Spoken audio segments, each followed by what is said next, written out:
Hi, today I'm going to read a story called Franklin Plants a Tree. Have you ever wished that you could have some tree in your backyard that you could play with and climb and maybe even build a fort inside the tree? That would be super fun. Well, this is a story about a turtle named Franklin, and he very much wants a tree. Let's see what happens in this story. Franklin could climb trees and swing from their branches. He liked to play with his friends at the tree house and go for walks with his family in the woods. So Franklin was super excited when he learned that Mr. Heron was giving away trees for Earth Day. He could hardly wait to have his very own tree in his backyard. Earth Day is a holiday that we celebrate to remember that we want to take care of our planet. On Earth Day, Franklin got up really early and dug a huge hole right outside of his bedroom window. He wanted to plant his tree as soon as he got home. Tonight, he'd invite all of his friends over to build a new tree house in his tree. Tomorrow, he'd look for an old tire and make a swing. That would be really fun. Franklin grabbed his wagon and hurried off. He didn't want to let all those big trees get taken by another friend. In the park, a large crowd had lined up in front of Mr. Heron. Here's Mr. Heron. But all Franklin saw were some boxes. He didn't see any big trees. Maybe they're not here yet, he thought. Then he saw Rabbit leaving. Don't you want a tree? Franklin asked. I have one, said Rabbit as he tapped his backpack. Franklin was very confused. Rabbit reached into his backpack and pulled out a tiny tree. That's not a tree, said Franklin. That's a twig. It's a baby tree, Franklin. A baby tree is called a sapling, and my baby tree sapling is called an ash tree. Rabbit has an oak sapling because there are different kinds of trees. Well, I'm not going to get a sapling, said Franklin. My tree has to be big enough so I can play in it today. Do you think he'd be able to take home a tree today that would be big enough to play in? Would he be able to pull that in his wagon? Let's find out. But when Franklin got to the front of the line, Mr. Heron gave him a sapling the same size as the other. Oh, could I have something bigger, please? Said Franklin. This is a sugar maple, said Mr. Heron. Many years from now, it's going to be very big indeed. Franklin nodded sadly, and he put the sapling in his wagon and walked slowly home. Why is Franklin sad? What did he want to have gotten? Did he want a little sapling, or had he wanted a big tree? Let's see what he does now. Franklin sighed as he stared at the huge hole in his backyard. He shoveled earth back until it was only a small hole. Then he went and he got his sugar maple sapling. But it wasn't there. Franklin looked all around the garden and up and down the lane. It must have fallen out on his way home, he decided. At lunchtime, Franklin told his parents about losing the tree.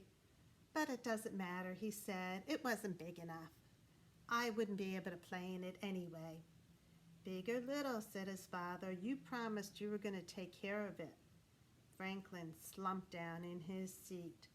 All right, he said, I'll go look for it. Franklin followed the path back to the park. By the pond, he saw Beaver. Her sapling was tied to a stick, and Beaver had made lines in the stick.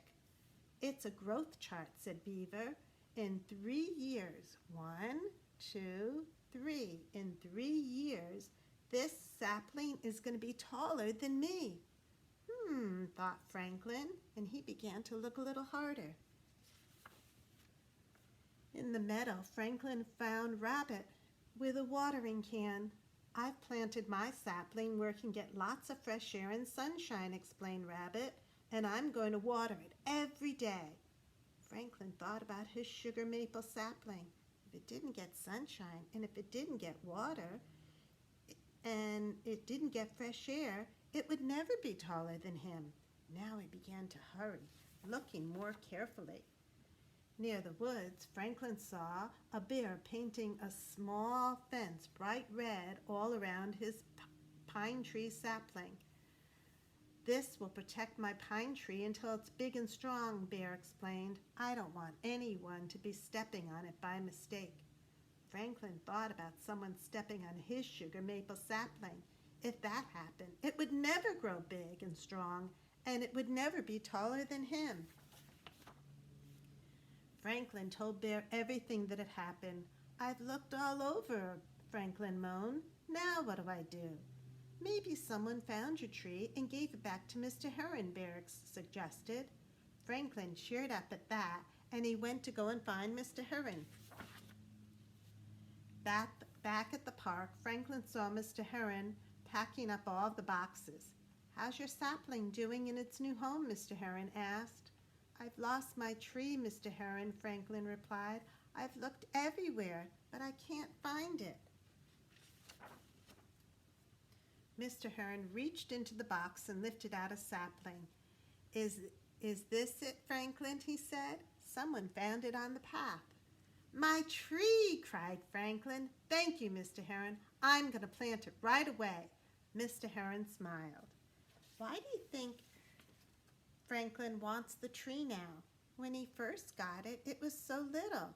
Now he's happy to have it back again. Why is he happy to have his sapling back again?" You think about that as we finish the story. Franklin left. Mr. Heron showed him a picture. "That's me when I was your age." He said, "I was planting my first tree." "Did it grow?" Franklin asked. "It sure did," Mr. Heron laughed. "We're standing under it now." Franklin looked way, way up. "You planted the treehouse tree?" Franklin said. Then Franklin looked down at his little sapling. He thought, maybe my sapling will get humongous like the treehouse tree. Can you think of another word that means humongous? Let's think. Humongous means very large. It could also mean gigantic. It could also mean extra special, extraordinary, big. Can you think of any other words? Let's see if you can think of them on your own.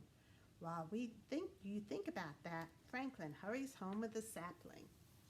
Franklin hurried home, his sapling held safely in his arms. He planted it and watered it, and then he checked it every day. And every day Franklin was sure this tree grew a little bit taller and a little bit stronger, just like Franklin. Do you think that it's only going to take 1 year or 2 years for the tree to grow big? Sometimes it takes maybe even 20 or 30 years for trees to go really, really humongous to make a tree fort in them. That's why we need to take care of our trees and our plants very carefully, and that's why Mr. Heron was giving away saplings on Earth Day, so that way the other animals in the forest learned to take care of things. What are some things that Franklin needed to do in order to take care of his tree? Do you remember? He needed to water it. He needed to put it in a place where it would get lots of sun. He would have to be patient and make sure nobody steps on it. And those are those things that we need to do to take care of plants. I hope you enjoy the story. Bye. See you next time.